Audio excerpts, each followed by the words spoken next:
ನಾವಿವತ್ತು ವಿಸಿಟ್ ಕೊಟ್ಟಂತಹ ಜಾಗ ಮಣಿಪಾಲದ ಹೆರಿಟೇಜ್ ವಿಲೇಜ್. ಹಿಂದಿನ ಕಾಲದಲ್ಲಿ ನಮ್ಮ ಪೂರ್ವಜರು ಯಾವ ರೀತಿಯ ವಾಸ್ತುಶಿಲ್ಪವನ್ನು ಅವರ ಜೀವನದಲ್ಲಿ ಅಳವಡಿಸಿಕೊಂಡಿದ್ದರು ಅಂಥೇಳಿ ನೋಡಲಿಕ್ಕೆ ಸಿಗುವಂತಹ ಒಂದು ಅದ್ಭುತವಾದ ಜಾಗ ಇದು. ನಾವು ಮೊದಲಿಗೆ ಇಲ್ಲಿ ಭೇಟಿ ಕೊಟ್ಟಾಗ ಶೃಂಗೇರಿ ಭಟ್ಟರ ಮನೆ ನಮಗೆ ನೋಡಲಿಕ್ಕೆ ಸಿಕ್ಕಿದೆ. 24 ಮನೆಗಳಿವೆ. ಅದರಲ್ಲಿ ಕೆಲವು ಮನೆಗಳನ್ನು ಅವರು ಇನ್ನೂ ಸಹ ಕನ್ಸ್ಟ್ರಕ್ಷನ್ ಮಾಡ್ತಾ ಇದ್ದಾರೆ. ಈ ಮನೆಯನ್ನು ನೋಡಿದಾಗ ನನಗೆ ನನ್ನ ಅಜ್ಜಿ ಮನೆ ನೋಡಿದಾಗೆ ಆಯಿತು. ಯಾಕಂದರೆ ನನ್ನ ಅಜ್ಜಿ ಮನೆ ಮಲೆನಾಡಿನಲ್ಲಿರುವುದರಿಂದ ಇವರದ್ದು ವಾಸ್ತುಶಿಲ್ಪ ಮತ್ತು ನನ್ನ ಅಜ್ಜಿ ಮನೆಯದ್ದು ವಾಸ್ತುಶಿಲ್ಪ ಸಹ ಆಲ್ಮೋಸ್ಟ್ ಸೇಮ್ ಇತ್ತು. ಇವರಿಲ್ಲಿ ಬಿದ್ದು ಹೋಗುವ ಮನೆಗಳನ್ನು ಇಲ್ಲಿ ಅವರು ಅಲ್ಲಿನ ಸಾಮಗ್ರಿಗಳನ್ನು ತಂದು ಇಲ್ಲಿ ಅವರು ಪುನಃ ನಿರ್ಮಾಣ ಮಾಡಿದ್ದಾರೆ. ಇಲ್ಲಿ ನೀವು ದಾರಂದ್ರ ನೋಡ್ಬೋದು, ಬಾಗಿಲು ನೋಡ್ಬೋದು, ಹಾಗೂ ಇತರ ವಸ್ತುಗಳನ್ನು ನೀವು ನೋಡಿದರೆ ತುಂಬ ಅಚ್ಚುಕಟ್ಟಾಗಿ ಮತ್ತು ತುಂಬ ಸೊಗಸಾಗಿ ಇಲ್ಲಿ ಅದನ್ನು ಪುನರ್ನಿರ್ಮಾಣ ಮಾಡಿದ್ದಾರೆ. ಮಕ್ಕಳಿಗಾಗ್ಬೋದು ಅಥವಾ ನಂತರ ಹಿಸ್ಟ್ರಿ ಬಗ್ಗೆ ಸ್ವಲ್ಪ ಇಂಟ್ರೆಸ್ಟ್ ಇರುವವರಿಗೆ ಇಲ್ಲಿ ಬಂದು ಈ ಹಳೆ ಕಾಲದ ಮನೆಯನ್ನು ನೋಡುವ ಒಂದು ಎಕ್ಸ್ಪೀರಿಯನ್ಸ್ ತುಂಬ ಬ್ಯೂಟಿಫುಲ್ ಆಗಿದೆ. ನಿಮಗೆ ಸಹ ಇಂಟ್ರೆಸ್ಟ್ ಇದ್ದರೆ ಬಂದು ಇಲ್ಲಿ ನೀವು ವಿಸಿಟ್ ಮಾಡ್ಬೋದು. ಮಣಿಪಾಲದಲ್ಲಿದೆ. ಇದನ್ನು ನೋಡಿ ಅಂತೆ ಅಟ್ಟದಲ್ಲಿ. ನನಗೆ ಇಲ್ಲಿ ಒಂದು ಖುಷಿ ಆಯಿತು ಅಂತ ಹೇಳಿದರೆ, ನನ್ನ ಅಜ್ಜಿ ಮನೆಯಲ್ಲಿ ಕೂಡ ಇಂಥದ್ದೇ ಒಂದು ಪ್ಲೇಸ್ ಇದೆ. ಅಂದರೆ ಅಲ್ಲಿ ಅವರು ಕಾಯಿ ಮತ್ತು ಕಟ್ಟಿಗೆಯನ್ನೆಲ್ಲ ಹಾಕಿಡ್ತಾರೆ. ಸೇಮ್ ಇದೇ ಪ್ಲೇಸ್ ಅದು. ಸೇಮ್ ಅಚ್ಚುಕಟ್ಟಾಗಿ ಅದನ್ನು ನಿರ್ವಹಿಸಿದ್ದಾರೆ. ಭಾರಿ ಖುಷಿಯಾಯಿತು ನೋಡಿ ನನಗೆ. ಅದಾದ ನಂತರ ಮುಧೋಳ್ ಅರಮನೆ ದರ್ಬಾರ್ ಹಾಲ್ ಇಲ್ಲಿ ಮಾಡಿದರು. ದರ್ಬಾರ್ ಹಾಲ್ ಅಂತ ಹೇಳಿದರೆ ಅದು ಫುಲ್ ಅರಮನೆ ಅಲ್ಲ, ಅರಮನೆಯ ಒಂದು ಪಾರ್ಟ್ ಅಂತ ನಾವು ಹೇಳ್ಬೋದು. ಇದನ್ನು ನೀವು ನೋಡಿ, ಇಂಥ ಮನೆ ನಮಗೆ ಇಲ್ಲಿ ಕಾಣಲಿಕ್ಕೆ ಸಿಗೋದಿಲ್ಲ. ಇದು ಯಾಕಂತ ಹೇಳಿದರೆ ಅವರ ಪ್ಲೇಸಿಗೆ ಅನುಗುಣವಾಗಿ ಅವರು ಕಟ್ಟಿರುವಂತಹ ಪ್ಲೇಸ್ ಇದು.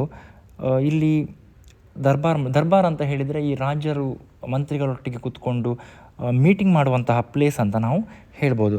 ಇಲ್ಲಿ ನನಗೆ ಸ್ವಲ್ಪ ಇಂಟ್ರೆಸ್ಟಿಂಗ್ ಅಂತ ಅನಿಸಿದ್ದೇನಂತ ಹೇಳಿದರೆ, ಎಲ್ಲ ಗೋಡೆಗಳಲ್ಲಿ ಆಯುಧವನ್ನು ಇಟ್ಟಿದ್ದಾರೆ ಮತ್ತು ಶೌರ್ಯದ ಸಂಕೇತವಾಗಿ ಬೇಟೆಯಾಡದ ಪ್ರಾಣಿಗಳ ಬುರುಡೆಯನ್ನು ಇಲ್ಲಿ ಇಟ್ಟಿದ್ದಾರೆ. ಮತ್ತು ನೀವು ಇನ್ನೂ ಕೂಲಂಕುಷವಾಗಿ ನೋಡಿದರೆ ಪೀಠೋಪಕರಣಗಳನ್ನು ನೋಡಿ ಎಷ್ಟು ಚಂದ ವರ್ಕ್ ಆಗಿದೆ ನೋಡಿ ಅದರಲ್ಲಿ. ಈಗ ಮಾಡಿಸೋದಾದರೆ ಒಟ್ರಾಶಿ ಕಾಸ್ಟ್ಲಿ ಇರ್ಬೋದು ಮಾತ್ರ ಅದು. ನಂತರ ಇಲ್ಲಿ ಒಂದು ನಾನು ಡಬ್ಬಿಯನ್ನು ನೋಡಿದೆ. ಇದನ್ನು ನೋಡಿದಾಗ ನನಗೆ ರಪ್ಪ ನೆನಪಾಯಿತು. ಇದು ರವಿ ಬೆಳಗೆರೆ ಅವರದ್ದು ರೇಷ್ಮೆ ಸುತ್ತಿನ ಸಾಲು ಕಾದಂಬರಿಯಲ್ಲಿ ತುಂಬ ಸಲ ಉಲ್ಲೇಖ ಆಗಿದೆ. ಇದು ರಾಣಿಯರನ್ನು ಇದರ ಒಳಗಡೆ ಕೂರಿಸಿಕೊಂಡು ಒಂದು ಕಡೆಯಿಂದ ಇನ್ನೊಂದು ಕಡೆಗೆ ಕಾಲಾಳುಗಳು ಕರ್ಕೊಂಡು ಹೋಗಲಿಕ್ಕೆ ಯೂಸ್ ಮಾಡುವಂತಹ ವಸ್ತು ಇದು. ಇನ್ನು ನೆಕ್ಸ್ಟ್ ಇದು ಫಿರಂಗಿ. ಈ ಫಿರಂಗಿ ಬಗ್ಗೆ ನಿಮಗೆಲ್ಲರಿಗೂ ಐಡಿಯಾ ಇದೆ. ಇಲ್ಲಿ ಕೆಳಗಿರುವಂತಹ ಗುಂಡು ಕಲ್ಲುಗಳನ್ನು ತುಂಬಿಸಿ ನಂತರ ಮದ್ದು ಗುಂಡುಗಳನ್ನು ಸುಟ್ಟು ವೈರಿಗಳ ಮೇಲೆ ಆಕ್ರಮಣವನ್ನು ಮಾಡುವಂಥದ್ದು. ಅದಾದ ನಂತರ ನಾವು ನೆಕ್ಸ್ಟ್ ವಿಸಿಟ್ ಕೊಟ್ಟದ್ದು ಕಮಲ್ ಮಹಲ್. ಇದು ಕಮಲ್ ಮಹಲ್ ಅಂತ ಹೇಳಿದರೆ ಇದಕ್ಕೆ ವಿಜಯನಗರ ಸಾಮ್ರಾಜ್ಯದ ಒಂದು ಲಿಂಕ್ ಇದೆ. ಅಂದರೆ ವಿಜಯನಗರ ಸಾಮ್ರಾಜ್ಯದ ಸೇನಾಧಿಪತಿಗಳ ಒಂದು ಮನೆಯಾಗಿತ್ತಂತೇಳಿ ಇದಕ್ಕೆ ಐತಿಹ್ಯ ಇದೆ. ಇದರ ಒಳಗಡೆ ನೀವು ಬಂದು ನೋಡಿದರೆ ಇದರಲ್ಲಿ ನನಗೆ ಕಣ್ಣಿಗೆ ಕಾಣಿಸಿದಂತಹ ಒಂದು ಅದ್ಭುತವಾದ ಅಂಶ ಏನಂತ ಹೇಳಿದರೆ, ಇಲ್ಲಿನ ವಾಸ್ತುಶಿಲ್ಪ ಅಂದರೆ ಅಷ್ಟು ಚಂದವಾಗಿ ಮರದ ಕೆತ್ತನೆಯನ್ನು ಇಲ್ಲಿ ಮಾಡಿದ್ದಾರೆ. ಈ ರೀತಿ ಮಿಡ್ಲಲ್ಲಿ ತೊಟ್ಟಿಲನ್ನು ಮೊದಲಿನ ಕಾಲದಲ್ಲಿ ಹೀಗೆ ತೂಗಿಸಿರಲಿಕ್ಕಿಲ್ಲ, ಬಟ್ ಮೇಲಿನ ಕೆತ್ತನೆ ಮಾತ್ರ ಅದ್ಭುತವಾಗಿತ್ತು ಮಾತ್ರ ಇದು. ಅಂದರೆ ಸೇನಾಧಿಪತಿಗಳಿಗೆ ಬಂದು ವಿಶ್ರಾಂತಿ ಪಡೆದುಕೊಳ್ಳಲಿಕ್ಕೆ ಆಗಲಿ ಅಂಥೇಳಿ ಕಟ್ಟಿರುವರು ನನ್ನ ಪ್ರಕಾರ. ಇದಾದ ನಂತರ ನೆಕ್ಸ್ಟ್ ನಾನು ಹೋದದ್ದೊಂದು ಬ್ಯೂಟಿಫುಲ್ ಪ್ಲೇಸ್ ಮಾತ್ರ ಇದು ನವಾಬ್ ಮಹಲ್, ಅಂದರೆ ಅವರ ದರ್ಬಾರ್ ಮಹಲ್ ಅಂಥೇಳಿ. ನಾನೊಂದು ರಾಜರ ರೀತಿಯಲ್ಲೇ ಒಂದು ಇದರ ಒಳಗಡೆ ಹೋದೆ. ನಿಮಗೆ ಈ ಮೂವಿಯಲ್ಲಿ ತೋರಿಸುವಂತಹ ಸೀನ್ ಥರ ಇತ್ತು ಇದರಲ್ಲಿ. ಅಂದರೆ ನೀವಿಲ್ಲಿ ಅಬ್ಸರ್ವ್ ಮಾಡಿ, ಇದು ಸ್ಟ್ರೈಟಲ್ಲಿ ಪ್ರಾಂಗಣ, ಎಡಬದಿ ಮತ್ತು ಬಲಬದಿಯಲ್ಲಿ ಮಂತ್ರಿಗಳು ಕೂತ್ಕೊಳ್ಳಿಕ್ಕೆ, ಇದರ ಲಾಸ್ಟಲ್ಲಿ ರಾಜರು ಕೂತ್ಕೊಳ್ಳಿಕ್ಕೆ. ಮೇಲೆ ನೀವು ಬಿಳಿ ಕಲರ್ ಪರದೆಯನ್ನು ನೋಡಿ ಅಂತೆ, ಅಲ್ಲಿ ರಾಣಿಯರು ಕೂತ್ಕೊಂಡು ದರ್ಬಾರನ್ನು ವೀಕ್ಷಣೆ ಮಾಡುವಂಥದ್ದು. ಇನ್ನು ಇಂಪೋರ್ಟೆಡ್ ಕಾರುಗಳನ್ನು ನೋಡಿದ ಮೇಲಂತೂ ನನಗೆ ಕನ್ಫರ್ಮ್ ಆಯಿತು, ಇದ್ಯಾವುದು ಮಾಡರ್ನ್ ಟಚ್ ಇರುವಂತಹ ಮನೆ. ಹೌದು, ಇದು ಮ್ಯಾಂಗ್ಳೂರ್ ಕ್ರಿಶ್ಚಿಯನ್ ಹೌಸ್. ನಮ್ಮ ಜೀವನದಲ್ಲಿ ಪಾಶ್ಚಿಮಾತ್ಯರ ಇನ್ಫ್ಲೂಯೆನ್ಸ್ ನಮ್ಮ ಲೈಫಲ್ಲಿದೆ, ಅಂದರೆ ನಮ್ಮ ಆಚರಣೆಗಳಲ್ಲಿ ಅಥವಾ ನಮ್ಮ ವಾಸ್ತುಶಿಲ್ಪಗಳಲ್ಲಿ. ಯಾಕಂದರೆ ಅವರು ನಮ್ಮಲ್ಲಿ ಕಾಲ ನಮ್ಮನ್ನು ಆಳ್ವಿಕೆ ಮಾಡಿದ್ದಾರೆ. ಹಾಗಾಗಿ ಅವರ ಇನ್ಫ್ಲೂಯೆನ್ಸ್ ಇರೋದು ನಮಗೆ ಅದು ನ್ಯಾಚುರಲ್. ಹಾಗಾಗಿ ಇಲ್ಲಿ ನೋಡಿ, ಮ್ಯಾಂಗ್ಳೂರ್ ಕ್ರಿಶ್ಚಿಯನ್ ಹೌಸ್ ಒಳಗೆ ನಾವು ಹೋದಾಗ ಇದರಂಗೆ ನನ್ನ ಒಬ್ಬ ಕ್ರಿಶ್ಚಿಯನ್ ಫ್ರೆಂಡ್ ಮನೆಗೆ ಬಂದಾಗೆ ಅನಿಸಿತ್ತು. ಯಾಕಂದರೆ ಮ್ಯಾಂಗ್ಳೂರು, ಉಡುಪಿ ಮತ್ತು ಕಾರವಾರ ಇಲ್ಲೆಲ್ಲ ಇಂಥದ್ದೇ ಮನೆಯನ್ನು ಕಟ್ಟಿರ್ತಾರೆ.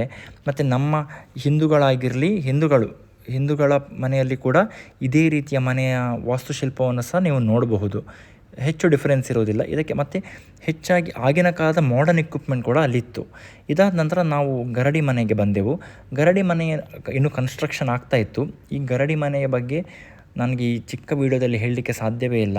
ಹೆಚ್ಚಾಗಿ ತುಂಬ ಜನಕ್ಕೆ ಗೊತ್ತಿದೆ, ಇಲ್ಲಾಂದರೆ ಡಿಟೇಲ್ ಆಗಿ ಇನ್ನೊಮ್ಮೆ ನಾನು ಕವರ್ ಮಾಡ್ತೇನೆ. ಇದನ್ನು ಬೋಟನ್ನೆಲ್ಲ ನೋಡಿದಾಗ ನನಗೆ ಗೊತ್ತಾಯಿತು ನಾವಿಲ್ಲಿ ಮೊಗವೀರರ ಮನೆಗೆ ಬಂದಿದ್ದೇನೆ ಅಂಥೇಳಿ.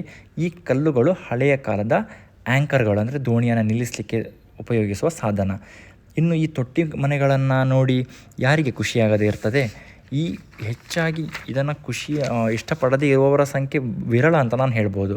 ಇನ್ನು ಇಲ್ಲಿ ಮೈಸೂರು ರಾಜ್ಯದ ಸ್ಟ್ಯಾಂಪನ್ನು ನಾನು ನೋಡಿದೆ. ಅಂದರೆ ಹಳೆ ಕಾಲದಲ್ಲಿ ಕರ್ನಾಟಕ ಮೈಸೂರು ರಾಜ್ಯ ಆಗಿತ್ತಲ್ಲ, ಆಗಿನ ಕಾಲದ್ದು.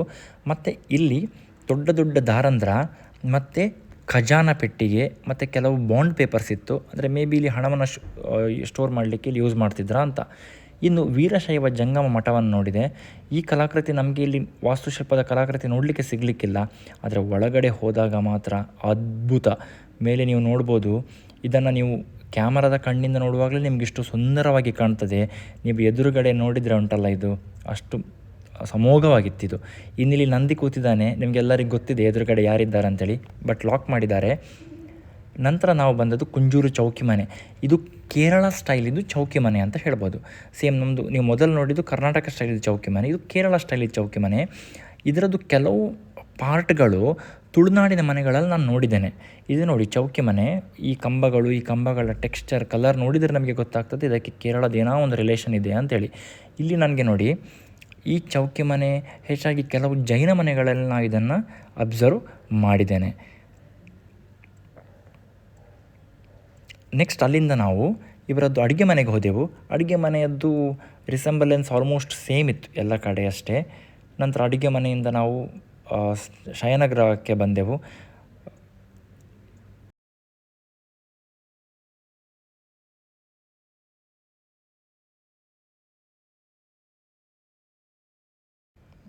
ಇಲ್ಲಿನ ವೀಕ್ಷಣೆ ಆದ ನಂತರ ಹೆಚ್ಚಾಗಿ ತುಳುನಾಡಿನ ಹಳೆಯ ಮನೆಗಳಲ್ಲಿ ಅದರ ಒಳಗಡೆನೇ ದೈವಕ್ಕೆ ಒಂದು ಪ್ಲೇಸನ್ನು ನಾವು ಕೊಡ್ತಾರೆ. ಅದೇ ಪ್ಲೇಸನ್ನು ಅಲ್ಲಿ ಸಹ ನೋಡಿದೆ. ಇನ್ನಿಲ್ಲಿ ಕಿಟಕಿಗಳನ್ನು ನೋಡಿ, ಹೆಂಗಸರಿಗೆ ಮನೆ ಒಳಗೆ ಕೂತ್ಕೊಂಡು ಮನೆಯ ವರಾಂಡದಲ್ಲಿ ಏನಾಗ್ತದೆ ಅಂತ ತೋರಿಸಲಿಕ್ಕೆ ಇಟ್ಟಾಗಿ ಇತ್ತು. ಇನ್ನು ಈ ಮನೆಯನ್ನು ನೋಡಿ, ಇದು ನವಾಯತಿ ಮುಸ್ಲಿಮರ ಮನೆ. ನವಾಯತಿ ಮುಸ್ಲಿಮರು ಅಂತ ಹೇಳಿದರೆ ಇವರು ಭಟ್ಕಳ ಸೈಡಿನ ಮುಸ್ಲಿಮ್ಸ್. ನಮ್ಮ ಮಂಗಳೂರಿನಲ್ಲಿ ಹೇಗೆ ಬ್ಯಾರಿ ಭಾಷೆ ಮಾತಾಡೋ ಮುಸ್ಲಿಮ್ಸ್ ಇದ್ದಾರೆ, ಅದೇ ರೀತಿ ಭಟ್ಕಳದ ಮುಸ್ಲಿಮ್ಸಿಗೆ ನವಾಯತಿ ಮುಸ್ಲಿಮ್ಸ್ ಅಂತ ಕರೀತಾರೆ. ನೀವು ನವಾಯತಿ ಅಂದರೆ ಏನಂತ ಕೇಳಿದರೆ, ನವಾಯತಿ ಅಂತ ಹೇಳಿದ್ರೆ ಅದೊಂದು ಭಾಷೆ. ಅದು ಕೊಂಕಣಿ, ಮರಾಠಿ, ಹಿಂದಿ, ಉರ್ದು ಈ ಥರದ್ದು 3-4 ಭಾಷೆಗಳದ್ದು ಸಮ್ಮಿಶ್ರ ಆಗಿರುವಂತಹ ಭಾಷೆ ಇದು. ಇನ್ನು ಭಟ್ಕಳದ ಮುಸ್ಲಿಮರು ಪ್ರಥಮ ಬಾರಿಗೆ ಅರಬ್ಬರೊಟ್ಟಿಗೆ ವ್ಯಾಪಾರ ವಿನಿಮಯವನ್ನು ಮಾಡಿದಂಥೇಳಿ ಉಲ್ಲೇಖ ಕೂಡ ಉಂಟು.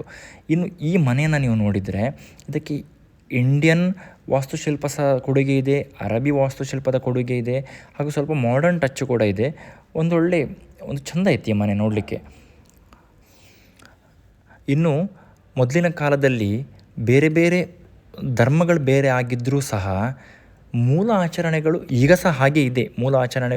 ಮೂಲ ಬೇರು ನಮ್ಮದು ಅದೇ ಇದೆ. ಆಚರಣೆಗಳಲ್ಲಿ ಮಾತ್ರ ವ್ಯತ್ಯಾಸವನ್ನು ನಾವು ಕಾಣ್ಬೋದು. ಇನ್ನು ಇಲ್ಲಿನ ವಾಸ್ತುಶಿಲ್ಪ ನೀವು ನೋಡಿದರೆ ಮನೆಯ ಬಾಗಿಲಾಗ್ಬೋದು, ದಾರಂದ್ರ ಆಗ್ಬೋದು, ಅದೆಲ್ಲ ಸಿಮಿಲರ್ ಉಂಟು. ಈಗ ನೀವು ನೋಡಿದ್ರಿ ಅದೆಲ್ಲ ಸಿಮಿಲರ್ ಇದೆ. ಬಟ್ ಏನು ಡಿಫ್ರೆನ್ಸ್ ಅಂತ ಹೇಳಿದರೆ ಅವರವರ ಅನುಕೂಲಕ್ಕೆ ತಕ್ಕ ಹಾಗೆ. ಈಗ ಈ ನವಾಯತಿ ಮುಸ್ಲಿಮರ ಮನೆಯಲ್ಲಿ ಸೆಂಟ್ ಇಡ್ಲಿಕ್ಕೆ ಒಂದು ಪ್ಲೇಸ್ ಮಾಡಿದ್ದಾರೆ. ಯಾಕಂದರೆ ಅವರು ತುಂಬ ಜಾಸ್ತಿ ಫ್ರೆಗ್ನೆನ್ಸನ್ನು ಯೂಸ್ ಮಾಡ್ತಾರೆ, ಅದೆಲ್ಲರಿಗೂ ಗೊತ್ತಿದೆ ಅಲ್ವಾ. ಅದಕ್ಕೊಂದು ಹೊಸ್ತು ಪ್ಲೇಸ್ ಮಾಡಿದೆ. ಮತ್ತು ಪ್ರೇಯರಿಗೊಂದು ರೂಮನ್ನು ಮಾಡಿದ್ದಾರೆ. ಇನ್ನು ಹಿಂದೂ ವೀರಶೈವರಕ್ಕೆ ಹೋದಾಗ ನಮಗೆ ದೇವರಿಗೋಸ್ಕರ ಬೇರೆ ಕೋಣೆಯನ್ನೇ ಮಾಡಿದರು. ಈ ಚೌಕಿ ಮನೆಯಲ್ಲಿ ಕೂಡ ಹಾಗೆ ದೇವರಿಗೆ ಕೂಡ ಬೇರೆ ಮನೆಯನ್ನು ಮಾಡಿದರು. ಇನ್ನು ಮಂಗಳೂರು ಕೃಷ್ಣನ ಮನೆಗೆ ಹೋದಾಗ ಅಲ್ಲಿ ಅವರ ಪ್ರೇಯರಿಗೆ ಬೇರೆ ಪ್ಲೇಸನ್ನು ಸಹ ಇಟ್ಟಿದ್ರು ಅಂತ ಡಿಫ್ರೆನ್ಸ್ ಬಿಟ್ಟರೆ, ಮತ್ತು ಆ್ಯಸ್ ಅ ಹೋಲ್ ನೋಡಿದರೆ ವಾಸ್ತುಶಿಲ್ಪ ಸೇಮ್ ಇದೆ. ಇದಕ್ಕೆ ರಿಸೆಂಬಲೆನ್ಸ್ ಇದಕ್ಕೆ ಇವರು ಅರಬ್ಬರೊಟ್ಟಿಗೆ ವ್ಯಾಪಾರ ವಿನಿಮಯ ಮಾಡ್ತಿದ್ರಲ್ಲ, ಹಾಗಾಗಿ ನೋಡಿ ನಾನು ಇದೇ ಹೇಳಿದ್ದು, ಇದು ಸೆಂಟಿಗೋಸ್ಕರ ಮಾಡಿದಂತಹ ಪ್ಲೇಸ್ ಇದು, ಮತ್ತು ಇದು ಪ್ರಾರ್ಥನೆಗೆ ಇಟ್ಟಂತಹ ಒಂದು ಜಾಗ. ಇನ್ನು ಈ ಕಂಬದ ಮನೆಗಳನ್ನು ನೋಡಿದರೆ ಏನೋ ಒಂದು ಖುಷಿ. ಇದನ್ನು ನೋಡಿದರೆ ಯಾರಿಗಾದರೂ ಇಂಥ ಕಂಬದ ಮನೆಗಳನ್ನು ನೋಡಿದರೆ ಒಮ್ಮೆಗೆ ಅಜ್ಜಿ ಮನೆ ನೋಡಿದಂತಹ ಫೀಲ್ ಆಗ್ತದೆ. ನನಗಂತಲ್ಲ, ಎಲ್ಲರಿಗೂ ಹಾಗೆ. ಹಳ್ಳಿಯಲ್ಲಿ ಅಜ್ಜಿ ಮನೆ ಇದ್ದವರಿಗೆ ಎಲ್ಲರಿಗೂ ಈ ರೀತಿ ಫೀಲ್ ಆಗ್ತದೆ.